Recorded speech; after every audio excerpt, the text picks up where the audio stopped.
The Hash is brought to you by the Berkeley Dispensaries, Berkeley Patients Group, and CBCB, and by San Francisco's dispensary, the Green Cross. Advertise on The Hash by emailing advertise@thehash.org.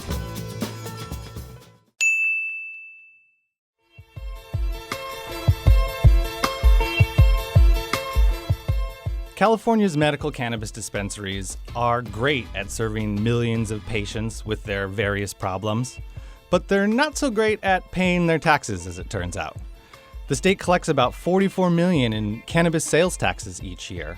That's about half of what it should collect, actually less than half. So, State Board of Equalization member Fiona Ma is proposing the first California Cannabis Credit Union to help with the problem. Ma has emerged as one of the leaders on cannabis banking reform, and she joins us in the studio at The Hash.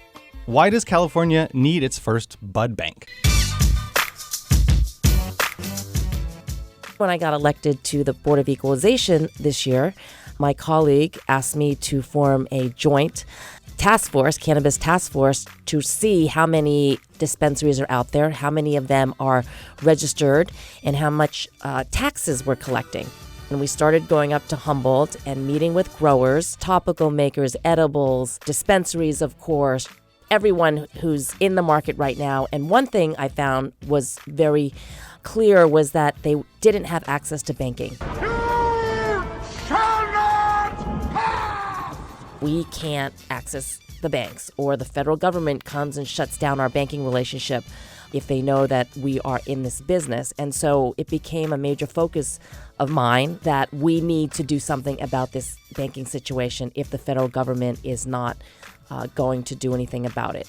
We collected $44 million of taxes last year in sales tax from the cannabis industry, medicinal cannabis. We should be collecting $111 million.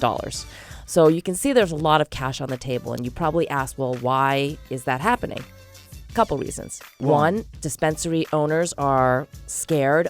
Number two, they don't know that they necessarily have to pay sales tax.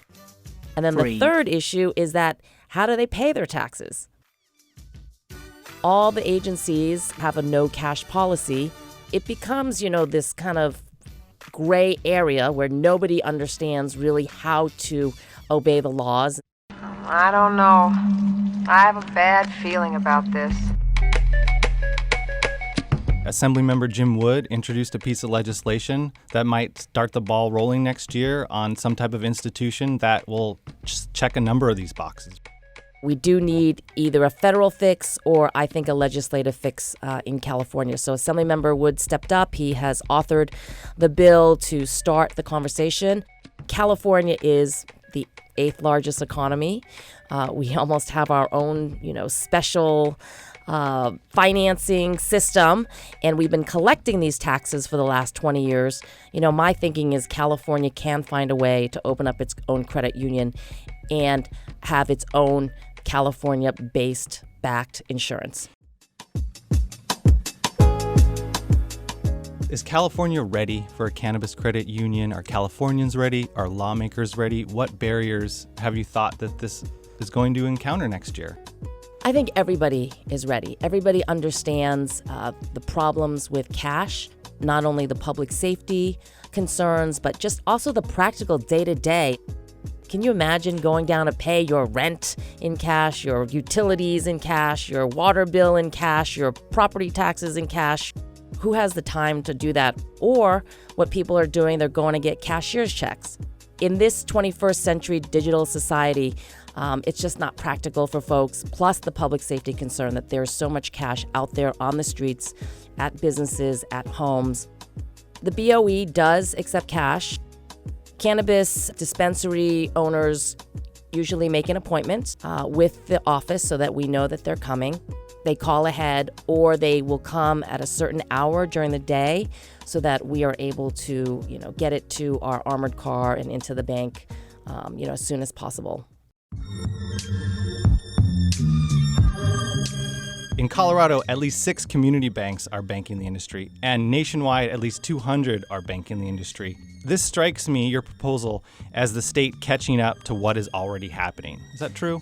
A lot of the banks have to employ more people to do the extra work. Obviously, the software costs more money, but in the long run, they feel like it's worth it, right? Colorado, I think, just hit $100 million in terms of revenues this month.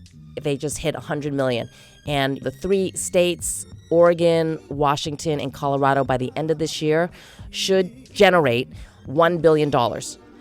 Meanwhile, California today, we generate a minimum of $2 billion. And that's only what we really see that we think is legal. So our market is anywhere between $2 and probably $5 billion today. It strikes me that California is getting shortchanged here on money it needs for everything. It is. And, we're fighting at the legislature, right? 2008 was obviously the Great Recession, and we're still trying to come out of it. The biggest underground economy is the cannabis industry. You're talking about taxes on $5 to $10 billion. I mean, that's a lot of money that could help our schools, help our public safety, help build back our roads and our infrastructure. I think the cannabis industry could do a lot to help bring money into our coffers.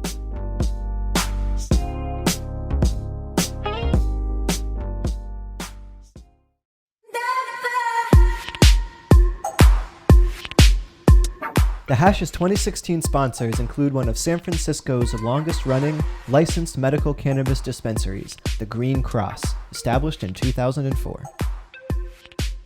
Located at 4218 Mission Street and also available by delivery, the Green Cross offers a wide selection of consistently affordable, high-quality lab-tested flowers grown by local farmers so that you can choose what strains are best for you. The Green Cross also offers the best brands for edibles, among them Incredimeds, an extensive line of 80 different items, including gluten-free, vegan, and sugar-free options. All Incredimeds products are carefully handcrafted with quality ingredients and deliver both flavor and potency. Incredimeds has also just launched its full line of award-winning chocolate bars, available in 6 different flavors. Incredible quality at incredible prices. For more information on how to become a member, visit thegreencross.org or call area code 415-648-4420.